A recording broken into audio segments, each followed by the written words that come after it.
Ray. You can catch another Why are you fish. acting like a dick, dude? I'm not, ma'am. Let go of me now. No. Let go of me. No, Jess. Let go of me.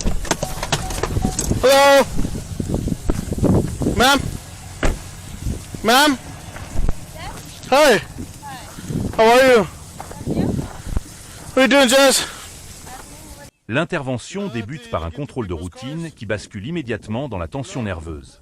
Un officier de police intercepte Jasmine, une jeune femme soupçonnée par des témoins d'avoir fouillé dans plusieurs véhicules stationnés dans un quartier résidentiel. Dès les premières secondes, Jasmine adopte une posture défensive, niant farouchement toute implication dans une quelconque tentative de vol de voiture. Cependant, sa nervosité est palpable. Elle supplie l'officier de ne pas vérifier son identité dans le fichier central. « Please don't run me ». Cette requête inhabituelle met immédiatement la puce à l'oreille de l'agent, car elle suggère que la jeune femme a quelque chose de grave à se reprocher, bien au-delà d'une simple suspicion de vagabondage. L'officier, tout en restant calme mais ferme, explique qu'il doit simplement faire son travail. Il contacte la centrale et transmet le nom de Jasmine Soto. La réponse tombe rapidement et confirme les craintes de la suspecte. Jasmine fait l'objet d'un mandat d'arrêt actif émis par le juge Calva. Le motif est sérieux. Il s'agit d'un « fêlure tout à péard », manquement à une convocation judiciaire, pour un crime de classe felonie, lié à des dommages criminels sur une propriété dont le montant dépasse les $1000. Plus grave encore, le mandat précise qu'elle doit être maintenue en détention sans possibilité de caution, hold without bond. Dès cet instant, l'officier lui annonce qu'il n'a d'autre choix que de l'emmener au poste. Don't reach into your pockets, okay? Don't reach into your pockets. I'm taking out my fucking Don't reach into your arm. pockets. Don't fucking get all huffy puffy with me. Do you Let want go to of catch my arm. another charge? Let go of my arm. Do you want to catch another charge? Let go of my arm. I wasn't resisting arrest or anything. But you're reaching I'm into not your fighting. pockets I'll now. let go. La situation s'envenime physiquement lorsque l'officier tente de sécuriser Jasmine. Alors qu'il commence la procédure d'arrestation, elle commence à fouiller frénétiquement dans ses propres poches. L'officier doit élever la voix de manière autoritaire pour lui ordonner de cesser immédiatement « Don't reach in your pocket ». Il craint qu'elle ne cherche à dissimuler des preuves, ou pire, qu'elle ne saisisse une arme ou un objet tranchant. Jasmine commence à se débattre et à se plaindre de la force utilisée, accusant l'officier d'être injuste, tandis que ce dernier maintient ses bras pour éviter toute escalade. La tension monte d'un cran lorsqu'il doit lui retirer son sac à dos de force alors qu'elle résiste activement. L'officier fait preuve de patience tout en gérant l'agressivité verbale de Jasmine qui le traite de « dick idiot ». Il lui explique calmement que ses mouvements brusques pourraient lui valoir une charge supplémentaire pour résistance à agent. Jasmine finit par se calmer légèrement mais continue de protester, affirmant qu'elle voulait simplement sortir ses affaires personnelles de ses poches avant d'être menottée. L'agent refuse catégoriquement, appliquant le protocole de sécurité strict qui interdit à un suspect en état d'arrestation de manipuler ses propres effets personnels afin d'éviter toute destruction de preuves ou automutilation durant le transport vers la prison. Une fois Jasmine menottée, l'officier procède à une fouille de sécurité méticuleuse. Il lui demande si elle porte des objets susceptibles de le piquer ou de le couper, ce à quoi elle répond par la négative. L'agent commence alors à vider les poches de la jeune femme et à inspecter ses vêtements. Ce moment est crucial, car Jasmine semble vouloir se débarrasser de certains objets encombrants. L'officier trouve plusieurs articles, notamment des pierres, rocs, que Jasmine lui demande de jeter.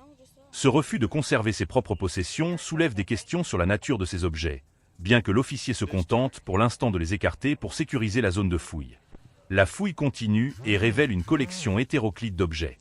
L'officier sort des bijoux, dont une boucle d'oreille et un rosaire. Jasmine, dans un mélange de détachement et d'agacement dû au froid, accepte de donner sa boucle d'oreille mais demande à l'officier de se dépêcher. Elle ne semble pas attachée à la plupart des petits objets qu'elle transporte, ce qui est souvent le cas chez les personnes vivant dans une certaine précarité ou impliquées dans des vols mineurs. L'officier agit avec professionnalisme, isolant chaque objet pour s'assurer qu'aucun élément de preuve lié au vol de voiture signalé ne soit négligé, tout en respectant la dignité de la suspecte malgré ses insultes répétées. Un aspect intéressant de l'intervention est la découverte d'une montre cassée et d'autres babioles dont Jasmine ne veut absolument pas.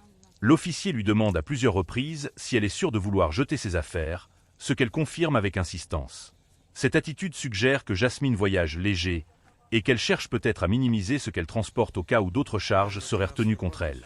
L'agent vérifie ensuite les doublures de sa veste et les poches intérieures pour s'assurer qu'aucun sachet de stupéfiant ou petit outil de crochetage n'y soit dissimulé, une procédure standard lors d'une arrestation pour suspicion de vol de véhicule. Le climat météorologique joue un rôle dans la fin de l'intervention. Jasmine se plaint violemment du froid, ce qui explique en partie son agitation et son désir d'en finir rapidement. L'officier, conscient de la température, tente d'accélérer la procédure de fouille finale avant de la faire monter dans le véhicule de patrouille.